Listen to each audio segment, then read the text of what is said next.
بسم اللہ الرحمن الرحیم۔ السلام علیکم۔ دنیا ادب میں بہت سے ایسے شعراء بھی گزرے ہیں جن کے اصل نام کچھ اور تھے، مگر قلمی نام سے انہوں نے اتنا نام کمایا کہ ان کا اصل نام آج کوئی بھی نہیں جانتا۔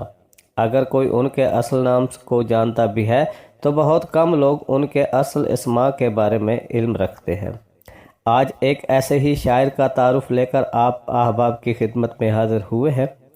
قبل ازیں کہ ہم آج کی اس ویڈیو کا آغاز کریں، آج کے شاعر کے بارے میں کچھ بیان کریں، ہم آپ تمام احباب کا قبائے سخن کے پلیٹ فارم پر خیر مقدم کرتے ہیں۔ آپ سے گزارش ہے کہ اس ویڈیو کو مکمل دیکھیں، لائک کریں، کمنٹس کریں، شیئر کرنے کے علاوہ بیل بجا کر ہمارے چینل کو سبسکرائب لازم کر لیں تاکہ آپ ہماری آنے والی کسی بھی ویڈیو سے محروم نہ رہیں۔ آئیں احباب چلتے ہیں آج کے اس معلوماتی ویڈیو کی طرف۔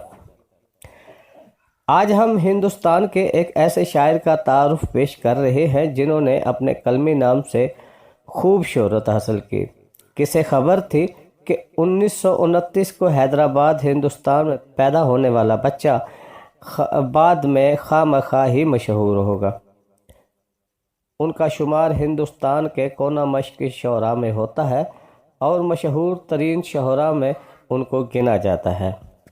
جس مشاعرے میں ان کا نام دیا جاتا وہاں پنڈال میں تل دھرنے کی بھی جگہ نہ ہوتی۔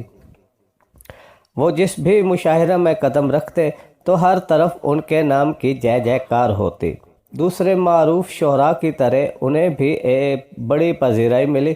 ان کی تصانیف میں بفرض محال اور حرف مکرر شامل ہیں۔ ان کا اصل نام غوث محی الدین احمد تھا اور انہوں نے اپنے قلمی نام خواہ سے ادبی دنیا پر کافی عرصہ راج کیا۔ خواہ صاحب کی تاریخ پیدائش 1929 ہے اور ان کی تاریخ وفات 2 مئی 2017 ہے۔ محترم احباب، آج کی اس ویڈیو کا اختتام ہوتا ہے یہیں پر ہی۔ ملیں گے انشاءاللہ اگلے کسی خوبصورت سی ویڈیو میں۔ تب تک کے لیے ہمیں دیجیے اجازت۔ اللہ حافظ۔